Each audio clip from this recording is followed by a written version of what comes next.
Nagpakatag na ang Police Regional Office 11 sa Tibok Davao Region ug wanted poster ni Kingdom of Jesus Christ founder Pastor Apollo Kibuloy ug laing mga kauban ng akusado.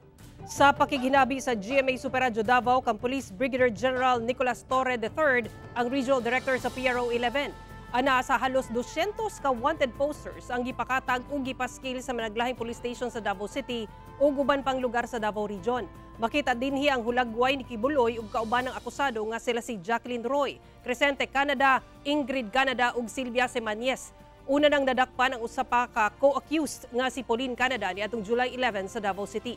Pagpasabot sa opisyal nga mahinungdanon ang maulakang aron mapahibalo ang katawhan sa mga taong dunay giatubang nga kaso. Importante sab nga makahibalo ang katawhan nga dunay reward money sa makatagong impormasyon sa 5 ka akusado.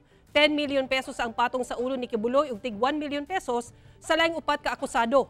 Gipasabot sa opisyal nga dili na bag-o ang pagpaskil sa mga wanted posters tungod ginahimo sab kini sa ubang wanted person sa nasud. Nagtuusab si Torre nga dunay posibilidad nga makasibat sa nasud sila Pastor Kibuloy ug laing mga akusado tungod duna sila kapasidad ug kwarta. Si Kibuloy nagatubang og kasong child abuse, contempt of court ug Anti-Trafficking in Persons Act. Lakip sab sa gikasuhan ug paglapas sa Anti-Trafficking in Persons Act ang maong 4 ka akusado. Yan ang support na maibigay ko sa ating effort na malaman ng taong bayan dito sa Davao na merong reward sa kanya na 10 million. Baka hindi pa kasi alam ng ibang mga tao eh.